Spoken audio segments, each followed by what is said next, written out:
Oh, yeah. Oh dear. Shunt, he's off. Sorry. And colossally. Sorry. No big size. No. This is the worst accident I've seen in my entire career.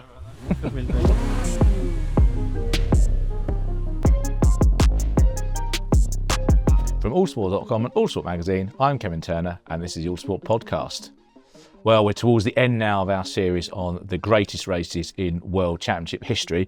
And this one's quite an interesting episode, I think, because it's not necessarily the greatest races or drama, but they're particularly important ones. It's folklore, so it's storylines, it's things that have gone into the real fabric of the sport for one reason or another. We're going to talk about those. So we have ranked them, but it's perhaps more about the stories in this one than the actual ranking themselves. So helping me to go through this 10 are author Roger Smith. Roger, how are you doing? You happy with this one? This is a bit of an odd category. This is kind of catch-all, isn't it? It is. It's chapter 9, and should say in the book that we're actually basing this on for yes, you haven't seen the episode, which is the 100 greatest races that Roger has put together, and I've chipped in a little bit with. So that's what we're basing this series around. And yeah, this is towards the end of the book with I think it's fair to say this is sort of some of the races that didn't fit into other categories. But there are some good races in here as well, I think. I think they're all worthy, but as you'll see, there's less of a connection. Whereas in previous chapters we've tried to make a theme and bring them together in that sort of way. This is ones where we felt they should sit in the book, but they're a bit arbitrary in the sense that they don't have the running theme in the same way. They're called folklore, in other words, unforgettable contests, ones that we'll always remember for one reason or another. So Damien Smith, we're going to get you in on this, but perhaps we won't worry so much about the ranking unless you're particularly offended, because hopefully that kind of conveys a little bit. It's not quite the same as some of the other episodes. That sounds fine. It does sound like you're scraping the barrel here, though. Is it chapter 9? This is what you had to try and fit in all the things that you'd missed out in other categories. Well, it was more that. I'm being mean. I'm going to plot anyway. I'm being mean. Well, it was more that it's 100 anything doesn't break down neatly into 10 lots of 10. No. But we didn't want to book just of 100 races. So I think some of them are a bit more crowbar. I can see what you're doing here, and these landmark events, as you say, they had an effect, and they've seeped into the history and the way maybe they changed things, the way things were thought of afterwards. Yeah, that's a fair way of putting it. Although we have got one round. Anyway, let's get into it, and then you can decide whether we're talking nonsense or not. Number 10 in folklore is the 1966 Belgian Grand Prix. Now, the sort of nuts and bolts are the race that Jochen Rindt led for a while, and Cooper Maserati, before being overtaken by John Surtees in his last victory for Ferrari before he fell out with them. But that's not really why it's here, is it, Roger? It's the multi-car shunt on the first lap due to a rain shower, which involves Jackie Stewart, this is kind of almost like genesis of his safety campaign that's so transformed Formula One and motorsport generally. That's right. And this crash for Stewart must have been appalling when you think about the fact he was in the car for 25 minutes. The car was badly damaged. He was trapped. I think the steering wheel, which is why he later on had the spanner attached to the steering wheel so he could let himself out in the days when he needed a spanner to remove the steering wheel. And he was sitting in a pool of petrol as well. So I mean, the slightest spark, electrical spark or from any other direction that could set the car off, and it must have been an ordeal. He was eventually let out by the combined efforts of Graham Hill and Bob Bondurant, who both had crashed because quite a few cars had gone off in this squall that hit the circuit.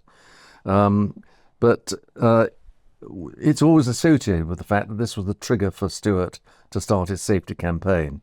And of course, being at Spa, emergency vehicles, reaching the scene, we're going to have to come quite some distance in order to actually reach them to help with the problems of the crashed cars. So that in itself was the end of the longer circuits, as they gradually realised that they had to have something which was manageable for safety reasons. And Damien, I mean, to a new fan, maybe someone that's only been watching Formula One for a few years, and we've got used to medical cars, safety cars, red flags, all sorts of safety procedures. try and convey quite how basic things, well, basic's generous actually, that some of the safety precautions were in these days.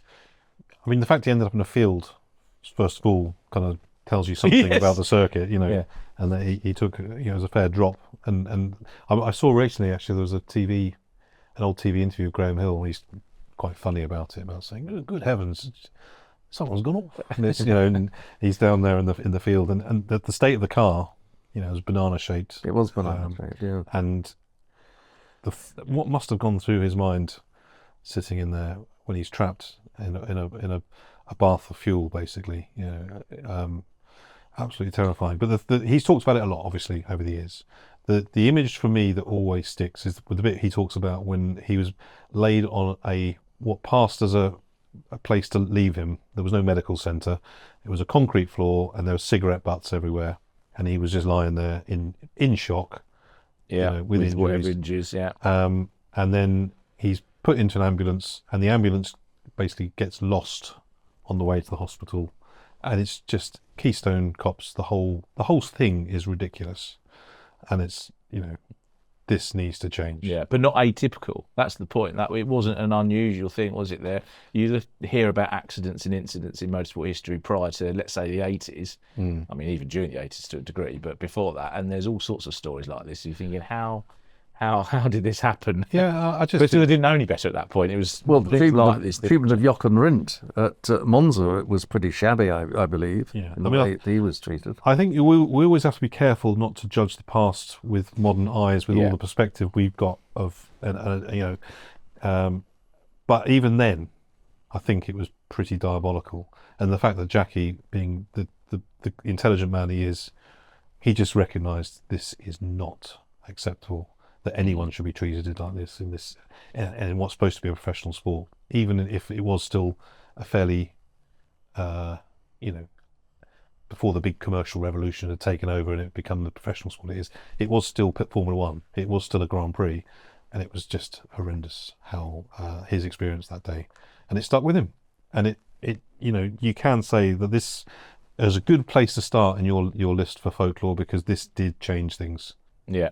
So a milestone moment really is why it's in this in this list. Although I think probably John Surtees's drive to victory, and obviously Jochen Rindt had grabbed a few people's attention with leading as well with the Cooper Maserati. Yeah, my 18th birthday present from my parents is a painting of Surtees leading Rindt. Oh, nice. Spa 66. So I've always got. Is it a Michael Turner or something like that? or? It's not. Michael obviously passed away recently. Forgive me, I can't remember who painted it. Don't worry. It's not Michael Turner, but it's signed by John, which is nice. That is cool. So, yeah. Well, the next one on the list, moving up quite a lot more recent, not significant, the 1998 Hungarian Grand Prix, but I think really this is here because this is almost like the definitive Mark Schumacher, Ross Brawn strategy masterclass, which really I think we're all used to now in terms of strategies, everything. You get an analysis about it beforehand. All the teams are on it normally, with a few obvious exceptions, and then we analyse it to death afterwards. But this is kind of fairly early on in the kind of return of refueling to F1. Mark Schumacher and Ferrari trying to get that championship they hadn't won since 1979, the Drivers' Championship, against McLaren. And Roger, this is them just it's the Ross Brawn, like, we need 19 qualifying laps to beat the McLarens, and Schumacher did it. Yes, the heading we got on this particular race is how did they do that? Because that was how one felt at the end of one of those Schumacher-Brawn strategies, where it didn't look as though they were sort of in the offing to necessarily win, and then they won easily, and they had this ability to put together a strategy led by Brawn, but then implemented by Schumacher in the most incredible way. You know, as you say, the message from Brawn was 19 laps to pick up 25 seconds, which is fair going under any circumstances, and that's what he did. And I think his reply was something like, "Okay." Yes. I think wasn't it? Yes. It was Oscar Piastri-esque. Yeah. Its level of emotion. Yeah. yes, Yeah, it's so clinical, this mode of racing, you know, and this whole thing about the sprint stops, sprint races that refueling had, they absolutely nailed that approach. it was made for Michael Schumacher actually. You know, refueling came back in '94, just as he was coming into his peak, and you know, obviously Benetton were right there that year. It was as if it was created for him, really.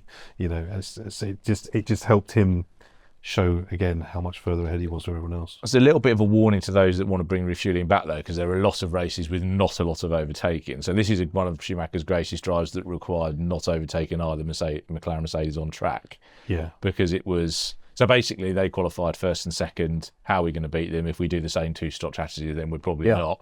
So switch to a 3, get out of sync, get some clean air, bang in the qualifying laps. I remember watching this on TV and shouting at the screen like you've got to bring Hakkinen in first, and they did it the wrong way around.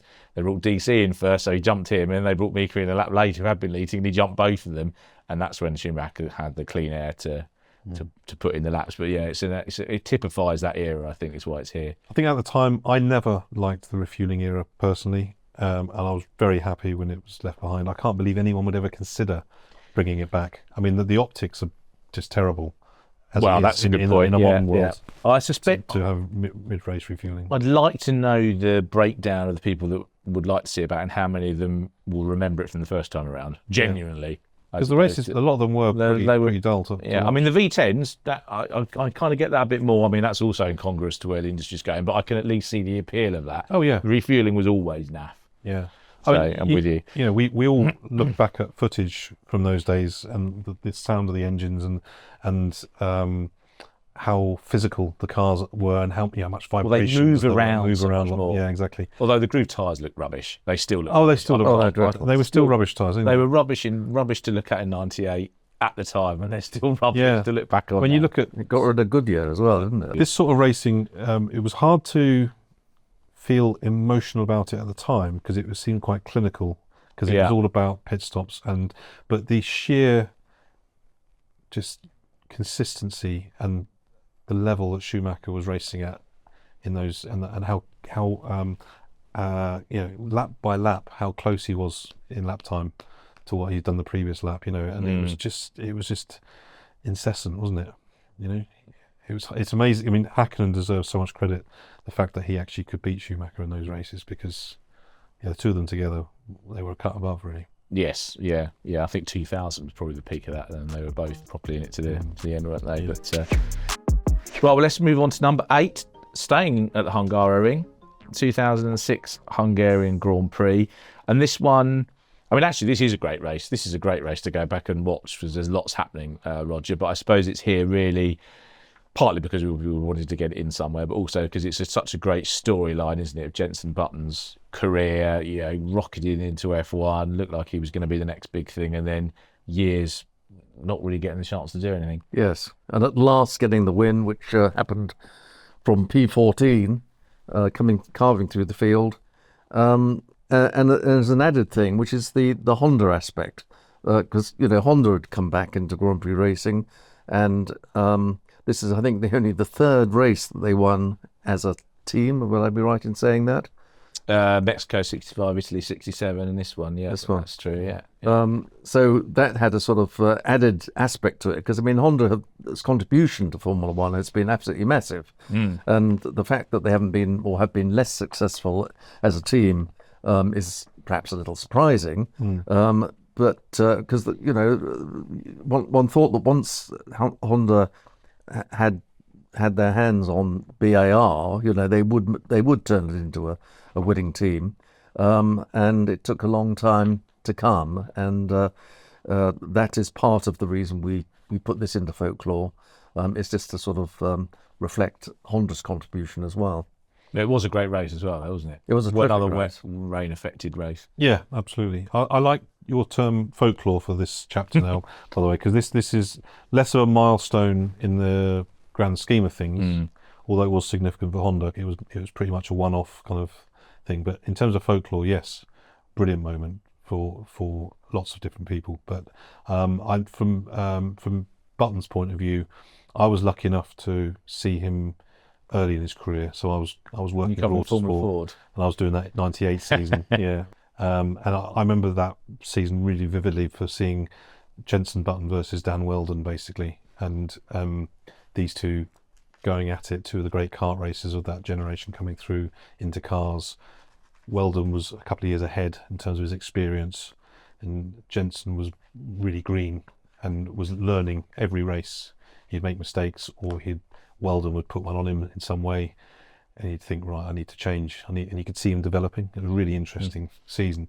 So for us who'd sort of respected and followed Jensen's early career, and thought he had something, obviously it all went a bit wrong after that first Williams season, the horrendous season in 01 at Benetton, and it all seemed to be unravelling. And he rebuilding his reputation, and he really, grafted. He was a great grafter, a lot, great work ethic, which I don't think people always gave him credit for because of his reputation for being a playboy. When he first came in so young. Yeah, but by this time he was well respected. He'd earned his spurs, and finally circumstances allowed him to win. But we wondered at the time, was it going to be the one and only? We didn't. We could never know what was going to come next, and it could have been. The way things worked out, the whole Brawn story is ridiculous in its unlikeness. So a really big moment. And I remember being so happy for his dad, John, who was such a great and much loved character in the sport by, I think, both insiders and fans, just because he was such a great guy. And it obviously meant the world to him to see Jensen get the win. And very special day. Yeah, and it was also one of those underrated great Alonso drives as well, because the Alonso and Button both came through the field on their Michelins, and I think Alonso went around the outside of Mark Schumacher at one point and probably was set to win, but he had a loose wheel, didn't he? Because it was basically it's going to be Alonso or Button, and Button ended up getting it. Okay, well let's move on to number 7, which is I think I'm right in saying the closest Monaco Grand Prix finish, 1992. For most of it, you'll remember this, Damien. It was a pretty boring race most of the time because it looked like another Mansell disappearing into the distance in the FW14B. And then, obviously, he had his wheel trouble, came in, and we saw him actually having to drive the car as quickly as it would go, which we didn't have to see very often in 92. Yeah, so the rest of it was pretty much pretty forgettable. But those last laps, and you can watch it back, and it's still great to see him darting around behind Senna, and Senna's just sitting there, almost not quite in the middle of the road, but he just knows there's no way you're coming through. There's no room here. No, and it's me. I'm not going to let you past. So you can do what you like. And Mansell's desperately wanting that Monaco win, which he never got. He never won at Monaco. What do you think, Roger? It's just one in a chapter called Folklore. I think that it's just one of those that sticks in the mind of all levels of fan. For those who just want spectacle. That sort of dodging around that was going on behind Senna's car and so on. After the consummate wins that Mansell had for earlier parts of the season and following this race. It just sticks in the mind, and that in a way, the picture we've got in the book sums it up, sort of quite vividly. That's one of those things where in Folklore you say, well, what about that time when, Mansell tried to overtake Senna at Monaco? Fantastic. I can always picture Senna with his Mona Lisa style enigmatic smile in his crash helmet as Mansell's darting around in his mirrors, And you remember when he got out of the car at the end, Mansell was, sat on the tarmac, looking like he'd been working really hard, but it was also just seething, absolutely seething. Yeah.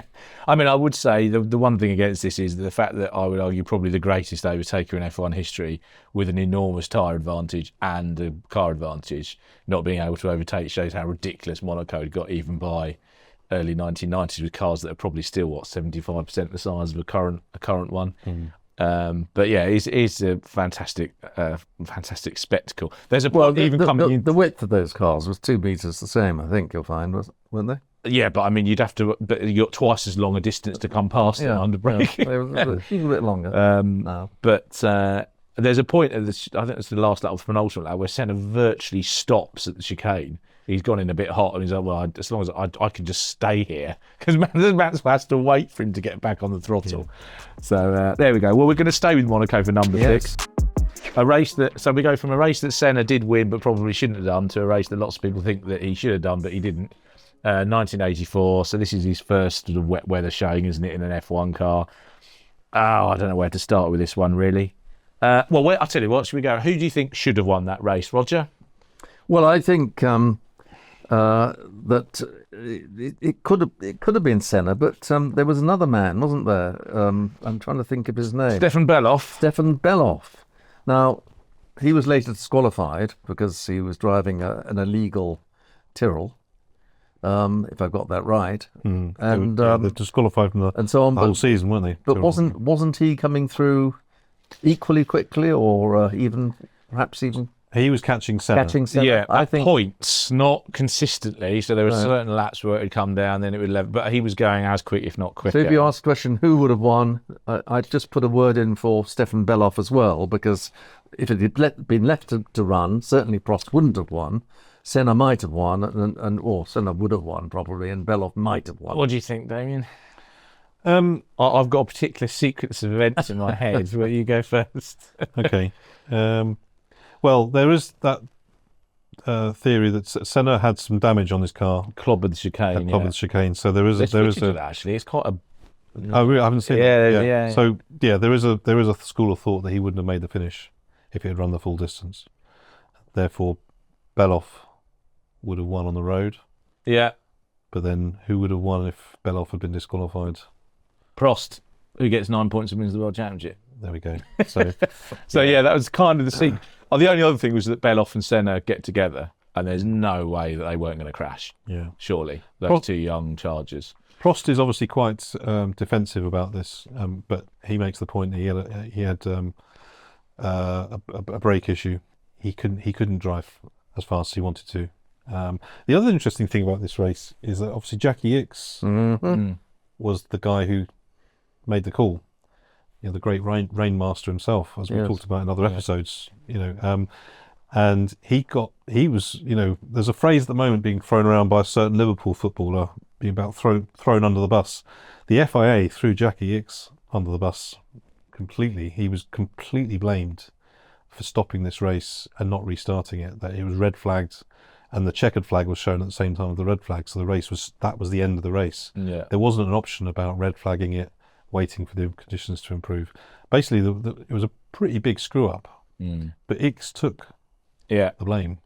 Yeah. And, So do we think screw up or conspiracy? Because I always tend to lean away from conspiracy theories because they tend to not have much in the way of credibility usually. Well, I agree with you that conspiracies usually are built on not very much. And given it's Jackie Ickx, I'm sorry, I just refuse to think it's a conspiracy. I think it was just a mistake. I just don't think it's a French. I don't think it's a French thing. Obviously Jackie being Belgian, but there's not. Prost being French in Monaco. Well, I always thought it probably was a bit French. That Prost in Monaco was as close as they could get to a French win, to a Monegasque win. But I think Ickx was well intentioned. I think he was trying to do the right thing. But Prost was, gesticulating madly, wasn't he? But then Senna did that at Estoril the following year. We've seen that whenever you're in the lead, you're going to want to get the race stopped, aren't you? I don't think that's a huge. Well, I think it was important to talk about that in that race because it's one of those things that's become part of this conspiracy theory narrative that we've seen in recent documentaries. So I think it was worth covering that off. Right, well, let's look at another Senna race in at number 5 and going from a race that he perhaps should have won but didn't to through no fault of his own to one where he really did make a mistake, I think. And number 5 is the 1988 Italian Grand Prix. So this, Roger, this is the famous few weeks after Enzo Ferrari dies. Ferrari scores a 1-2 on home ground. That's kind of why it's there, isn't it, really? It is. That's why it's remembered, with another factor being the fact that because Senna blew it, he did make a genuine mistake himself. The McLaren didn't get that full house of victories over that particular season. Yeah, well, let's talk about that incident actually, because I think that Jean-Louis Schlesser is his one-off drive for Williams. He kind of got vilified a little bit at the time for the fact that Senna. So Alain Prost in the other McLarens had an engine problem. He turned up the boost beforehand to push Senna to use up too much fuel, which worked because Senna had used a bit too much by the time Prost's car blew up. Senna's then under attack to the Ferraris, and Damien, did he have to make that move on Schlesser? And he certainly didn't give him any room, did he? No, he was a bit of an entitled kind of this is I'm coming through, whatever. And where was Schlesser supposed to go? Well, he literally drives off the track. Yeah, You watch he tries to get out of the way. He's got to come back on at some point. It's not his fault, and he was vilified, but he was basically a bit of an unknown, and he was kind of made out to be a bit of a joker. The reality was actually he was already a very good sports car driver and went on to good things with Mercedes. Yeah, double world champion, and did his own Dakar stuff. He wasn't a Billy, was he? So. No, he certainly wasn't. And on that occasion, Senna could have picked his moment, and he chose the wrong one. And it was that kind of thing we've seen before with some of these drivers, particularly someone like Senna, where he just thought, I'm coming through, you're going to get out of my way. And it's not always practical. No, well, it wasn't quite the finished article at this point, was he? Because this was another win given away. Okay, he was under a bit of pressure, but Monaco obviously threw it off. Yeah, he still made mistakes. So good enough to win the World Championship. Obviously, megastar in the making, but not quite as good as he got later. Well, even that great drive at Suzuka that year when he won the World Championship, it all came from making a mistake at the start and making a bad start. He had to make that great comeback. So, he wasn't the finished article in '88. But it was in the end it didn't make any difference to the title. So we can put this in the feel good column, can't we? Gerhard Berger leading Michele Alboreto to a 1-2 at Monza. I mean, in front of the Tifosi, it doesn't get much better than that for Ferrari, does it? Yeah, I was going to say, you couldn't write it, but you absolutely could. Yeah. That's what you would write. That's the romantic option. Yeah, isn't it? Exactly. So and for 1-2, so close to the death of the great man. It was something else, wasn't it? And they were sort of looking quite competitive towards the end of the race, actually, because they were closing in on Senna. I do think when you look at it, you realise that he probably was forced to make a slightly impetuous move on Schlesser. The thing is, he'd made the move. Schlesser was off the road. It was all he needed to do was leave a few inches or a foot on the inside of the right-hander.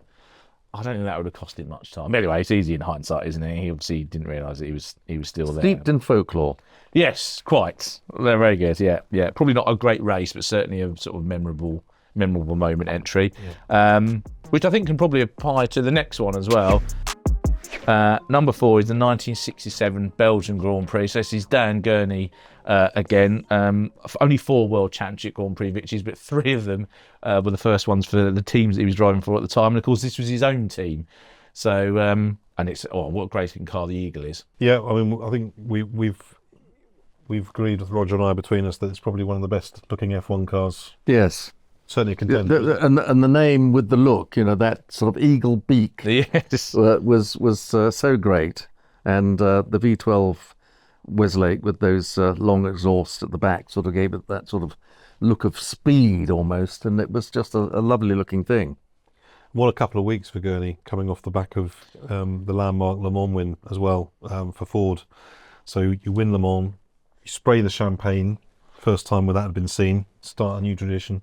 And then you win the Belgian Grand Prix in the car of your own making the week after. Yeah, it's pretty amazing, isn't it? I think he also won his Trans Am race that he did for Mercury and an IndyCar race at the end of the season at Riverside because he was always good there.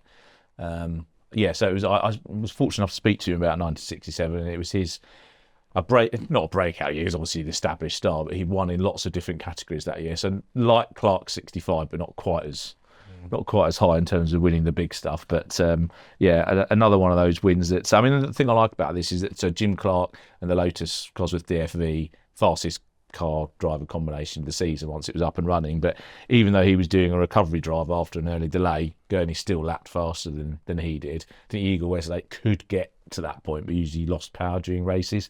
It's quite a big problem, Dan told me.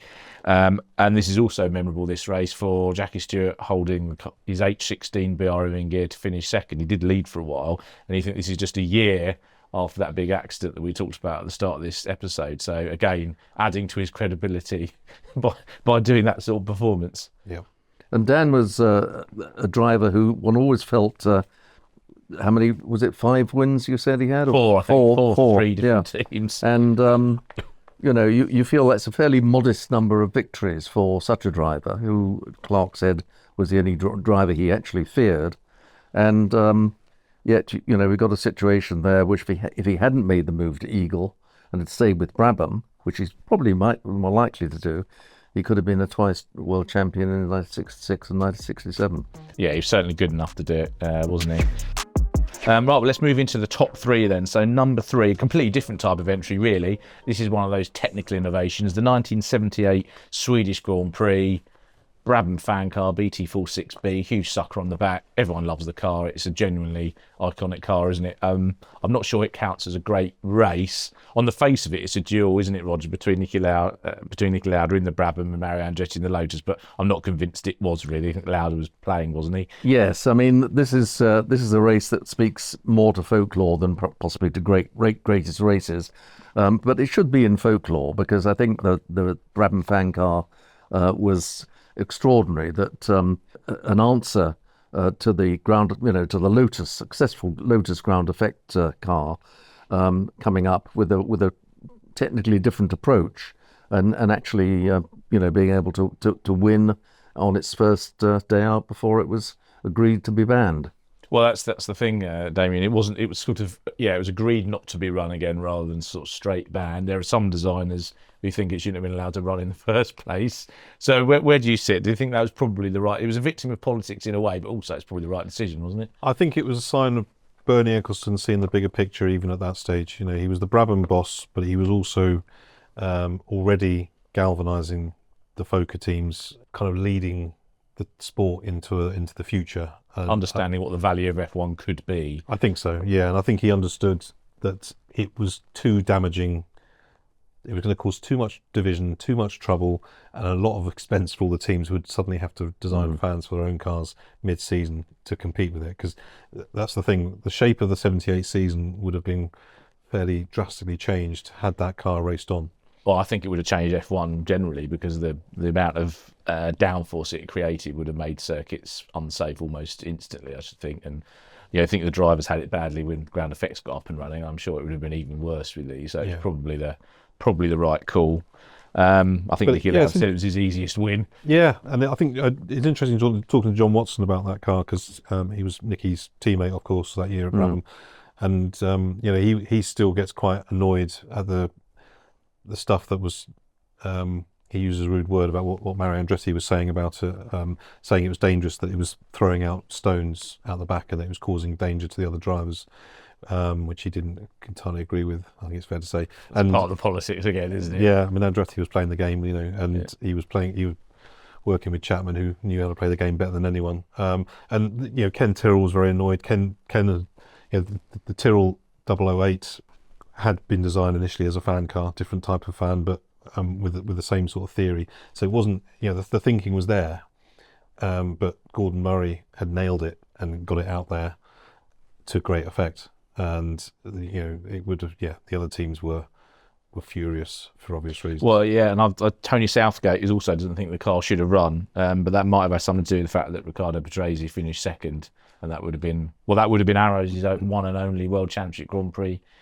victory. So, but I think it's quite nice as it's a one-off. I'm glad that F1 a technical innovation that goes into folklore, I think, quite rightly.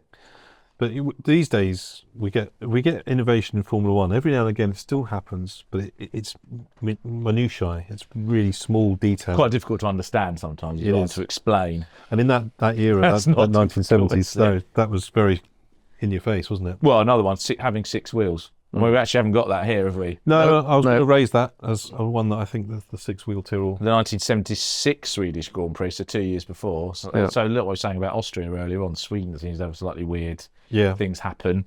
Do you think the Tyrrell, I suppose as a folklore car, it probably should be? It probably should qualify in many respects because it's one that people do remember. You talk to people like Formula One and they say, is that six-wheeled car still around and things like that. Right, let's get into the top two then. So, number two, we're at Silverstone. Thank you to the BRDs for letting us at the farm. And number two is also from Silverstone. It's last year's British Grand Prix. Lewis Hamilton winning after, that difficult sort of first years of Mercedes after ground effect and losing the title in Bahrain 2021. And it was this was surely you were here, weren't you? So it must have been amazing to witness as well. Yeah, I had a bit of a throwback perspective for me because I ended up watching it with my dad and my son in a grandstand. It was really good to experience it with a modern day British Grand Prix crowd, which has changed dramatically in my lifetime. I think everyone was quite emotional to see Lewis do it, and to do it at Silverstone of all places. And the 9th time. I mean, you know, that I think is an all-timers record, isn't it? Yeah, I mean that's it's incredible to think you've won a Grand Prix 9 times. You've won the same Grand Prix, and it's your home race. Yeah, it's something about the longevity of modern F1 careers that that's possible now. Yeah. To do that, but huge achievement. And after such a barren spell, he took his opportunity, and you could see the body language of the car. It was you could see it happening. You could see it was coming. And Muscle memory as well, sniff of victory. Yeah. You know, I mean, and actually, we should say it was a genuinely strong drive, wasn't it? Because he overtook teammate George Russell. Yeah. And then in the final stages, he was on the soft tyre, having to make it work. And who was behind him? Max Verstappen on a hard tyre. And I think, oh God, is this going to end up after all this? Because it was a great race, lots of different leaders and things happening. Are we going to end up with another? Because this is still when we've had a year and a half of 2 years of Red Bull domination. Is this going to end up being another Red Bull win? But Hamilton managed to get those soft tyres to last enough. It felt like Hamilton was the difference that day as well. That's the thing, which was very, very him. Yes, and winning at the circuit where Formula One began, you know, that I think sort of makes it folklore as well. 75 years of Formula One was celebrated in 2024. There's always something special coming to Silverstone, I think, for most of us, and it's not just a British thing. It is the feeling that so much has happened here. It's changed a lot, but if you look closely enough, there's bits of it that's still the same. Where we're sitting right now, and the farm obviously is a good example of that. But there is a feeling about Silverstone that is special. It's the same sort of feeling you get when you go to Monza. I was going to say Silverstone and Monza are the two kind of consistent threads throughout. I suppose that and Ferrari. Yeah, the consistent thread throughout the 75 years that we've been talking about. And when you get that combined with a big race and a big race result like the 24 race, then it's pretty special. It was amazing to see how Hamilton, and even during his 2025 season with Ferrari, sort of admitted to having self-doubt. And you think, wow, if someone like that who's achieved so much, 7 world titles, 105 wins, as we record today, it's amazing that these guys still have that sort of self-doubt element, or at least that he would admit to it. I'm sure others have it but don't admit to it. Maybe it's part of what drives the greats on, is you never keep proving it to themselves. Yeah, as much as anyone. And that's what I think it's about, is looking inward and thinking, can I still do it? Have I still got what it takes? So I think Lewis, heart's very much on his sleeve in the way he approaches it, and I think you can see that it's not just people questioning him; it's more about him questioning himself. Well, let's go from what is essentially the end of one greats era to the start of another. So, teenager Max Verstappen gets his Red Bull chance at the 2016 Spanish Grand Prix, and Rodri ends up winning the race. Does get a bit of a helping hand with this one. I'm happy to say I was there, and I can remember in chatter before the race started, the speculation that there always is, maybe we'll see Max Verstappen win his first Grand Prix, because it was his debut in the Red Bull team. He'd switched. Moving over from Toro Rosso. Yeah, and lo and behold, it happened. And of course, it did require a couple of Mercedes to crash into each other on lap 1 and take each other out. That's Rosberg and Hamilton. Which I think plays into this being a folklore race as much as Verstappen's win, because that image of, let's face it, the story of 2016 was the Rosberg-Hamilton battle for the championship, which did occasionally overstep the mark. And this was the worst example of that, really. And my image of that from that race is the crash on the first lap going into the gravel trap.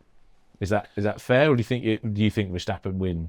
No, I think it was an inherited win. Let's face it, and it was actually the big story of the race at the time was this collision between the two Mercedes drivers, and then Niki Lauda being angry with both of them, and the with some fallout from justification, to be fair, absolute justification. It should that sort of thing shouldn't happen in teams, but as we know, it does from time to time, and especially with two drivers who are fighting out for a world championship. It's just inevitable, as McLaren have said this year, just past that something is going to happen at some point.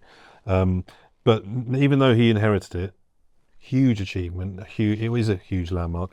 I wouldn't have it as my number one for this folklore class, but again, this more than anything of your chapters, I think it's probably the most subjective one anyway. I mean, it's also sort of what came afterwards a little bit, isn't it, as to why, sort of it's an important race. Yeah, I accept that. Yeah. And he was only 18 years old, and we knew he was a phenomenon, but we didn't realise how much. And I, watching the race, the way he held off Raikkonen towards the end, I mean, was very impressive.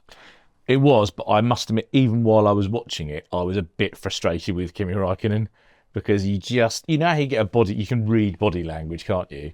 And if it had been, well, let's say if it had been roles reversed, there's no way that the Ferrari doesn't come lunging down the inside at some point, somewhere, something is going to happen. Yeah. And Raikkonen just followed in the whole way. He's almost like, well, this teenager will presumably make a mistake at some point, and then, it's the end of the race, it didn't happen. It's like, it was a bit frustrating, but to be fair, he was never really close enough to have a proper go. And of course, how he got the drive as well, so there'd been some controversy over Kvyat being sacked, basically, or demoted.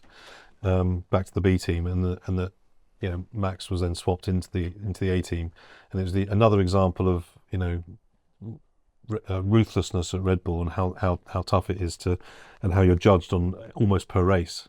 And here was vindication straight away. They made the right call. Yes. It was an important moment, and it did lead directly to what was to follow. You're right. Yeah. But yeah, I think subjectively, I wouldn't. It's not number one for me, but I can absolutely understand why you made it so. Yeah, I mean, I think as the best race, the one that I'd want to watch again all the way through from these 10 is probably the 2006 Hungarian Grand Prix. I think that was thrilling pretty much from start to finish. What about you guys? What do you want? I mean, the 1998 Hungarian Grand Prix is one of Schumacher's great drives. I think the one that I would choose is Dan Gurney's win, because winning the first American racing car to win a Grand Prix was quite an event, which I don't think we sort of made much of when we were discussing it a few minutes ago. Well, it was built in Rye. It was built in Sussex. Rye, but yeah, I think I don't know. I think this one's an emotive one. I think. Yeah, the ranking here is less important, I would argue. Yeah. These are just races that needed to be, I think, covered off. I mean, if I had a time machine, I could go back to see one of them. It would either be Spa or it would be the Swedish Grand Prix to see the fan car in action. And that would be quite good fun. Yeah. But we can't. I think we can deny the significance of obviously Max Verstappen's first win. But you could go on forever with folklore. I think. You could. There's 55 at Aintree. 57 at Aintree. Moss. Of course, yes, that may have appeared in another episode. Yeah. You could go on about these emotive moments. I think Nelson Piquet punching Eliseo Salazar at Hockenheim. That'd be a good one. I moved to remind you that it's greatest races. Oh, sorry, 100 greatest races. Not greatest punch-ups. No, it's a different book. You can do that. I'm not so much of I'm not other than a fighter. Folklore, that's for sure. Yeah, that's true. That's a fair point. That's a fair point. Right. Well, that's the end of our folklore episode then. So. Should we run? I'll run through the order, but I don't think the order is quite as important in this one. So 96 Belgian Grand Prix, sparking the safety Crusader Jackie Stewart. 1998 Hungarian Grand Prix, 2006 Hungarian Grand Prix, 1992 Monaco Grand Prix, 1984 Monaco Grand Prix, 1988 Italy, 1967 Belgian Grand Prix with the Eagle, 1978 Swedish Grand Prix with the fan car. Lewis Hamilton finally winning again for Mercedes in the 2024 British Grand Prix, and Max Verstappen's first win for Red Bull in the 2016 Spanish Grand Prix. So thank you very much to Damien Smith. Thank you very much to Roger Smith. Thank you very much for listening. In our next episode, we're going to be discussing the title deciders. So that should be easier to get into a proper ranking and grading the races. I think much easier to define than folklore. But thanks very much for listening. We'll be back soon with another Autosport podcast.